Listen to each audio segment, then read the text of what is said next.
Assalamualaikum warahmatullahi wabarakatuh. Selamat sore, salam sehat, sehat Indonesia.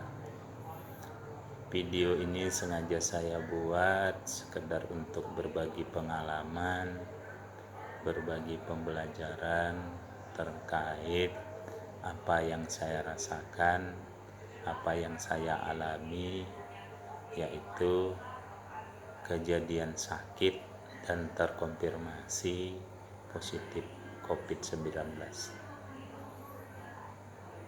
Saya mengalami gejala sakit tepatnya tanggal 22 September 2020 setelah satu hari sebelumnya swab, yaitu tanggal 21 September 2020.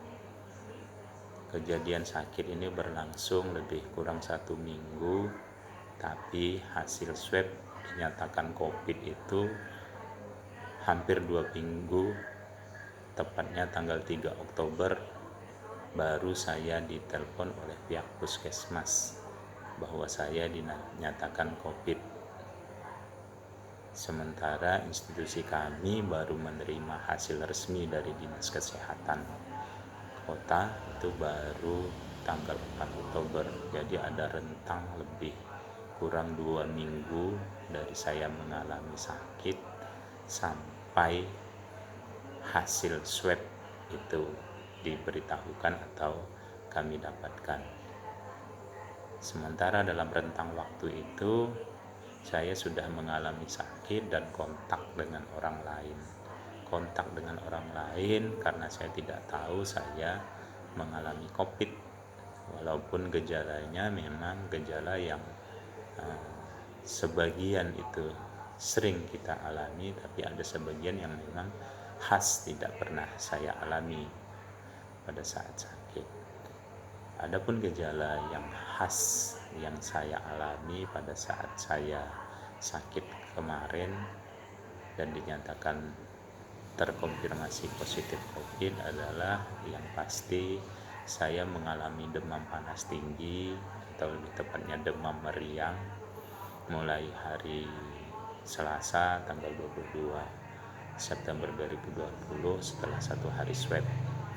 Kemudian diikuti dengan gejala lain seperti kita kena flu berat ya. Jadi ada gejala pilek, flu, kemudian sakit kepala atau pusing kepala dan demam. Tapi yang paling khas yang saya alami itu adalah badan pegal. Pegel-pegelnya luar biasa, sangat kuat, melebihi pegel-pegel yang selama ini saya rasakan setelah bermain bola atau bermain futsal atau goes bermain sepeda. Jadi pegelnya semua itu tidak sebanding dengan pegelnya pada saat saya mengalami sakit yang dinyatakan COVID itu.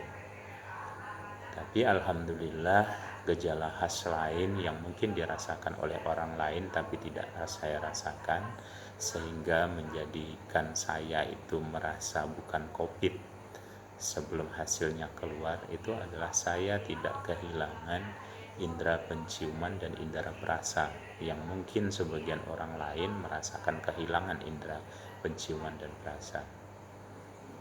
Itu gejala khas. Selain itu adalah yang saya alami itu selama proses sakit itu napas itu terasa cepat, tarikan napas terasa pendek, sehingga walaupun tidak sesak tapi terasa tidak seperti biasa, mudah ngos-ngosan bahasa Melayunya.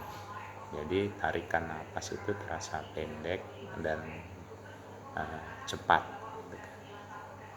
Itu yang paling khas saya rasakan.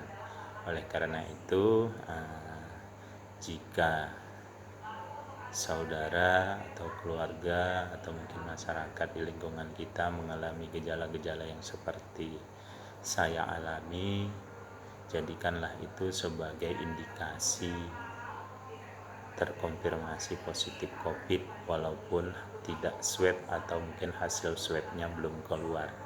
Oleh karena itu kalau gejala itu kita alami, lakukanlah isolasi mandiri di rumah agar kita tidak menjadi orang yang bisa menularkan COVID ini kepada orang lain. Jika ada sesak napas, kebetulan saya tidak mengalami itu, jadi jika ada sesak napas maka secepatnya datang ke fasilitas pelayanan kesehatan, minimal ke puskesmas atau ke dokter. Itu yang mungkin perlu kita inikan.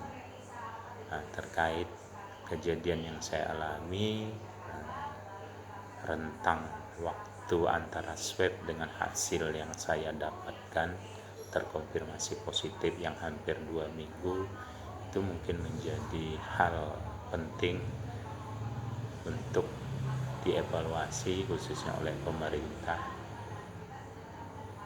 Tidak ada gunanya target banyak atau target besar yang dicanangkan untuk melaksanakan swab apabila hasil dari swabnya itu sangat lama, karena potensi untuk mencegah penularan COVID menjadi sangat kecil.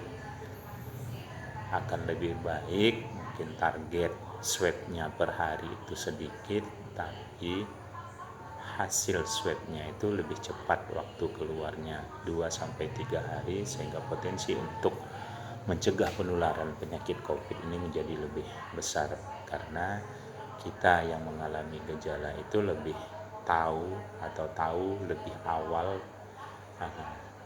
dengan kondisi sebenarnya kita mengalami positif atau negatif COVID. Sehubungan dengan itu, sebagai akhir dari video ini, saya pesankan kepada semua masyarakat, khususnya keluarga, saudara, teman-teman, terkait penyakit COVID ini.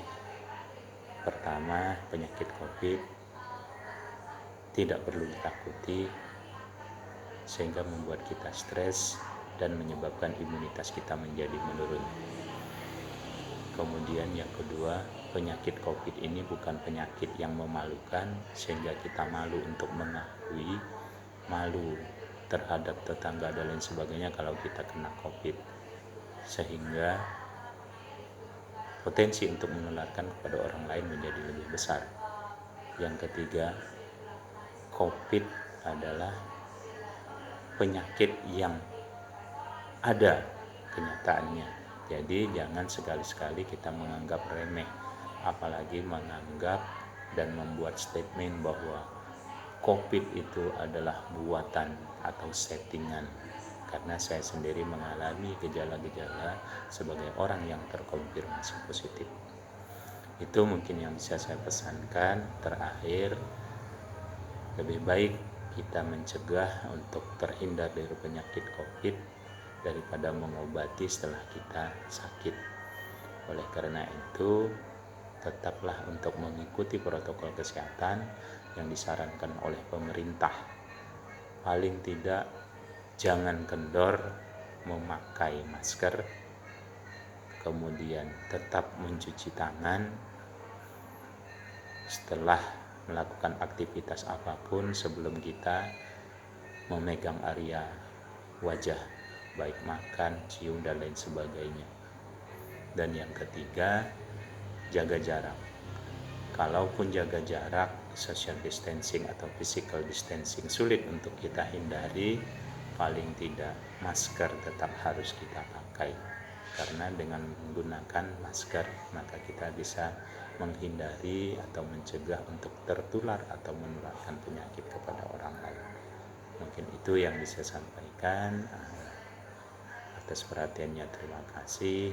Mohon maaf apabila yang saya sampaikan ini tidak berkenan, karena tidak ada maksud dan tujuan apa-apa dari video yang saya buat ini, selain untuk membagi pengalaman agar kita semua tetap sehat dan terhindar dari penyakit COVID-19. Demikian yang saya sampaikan, kurang lebihnya. Assalamualaikum warahmatullahi wabarakatuh. Salam sehat.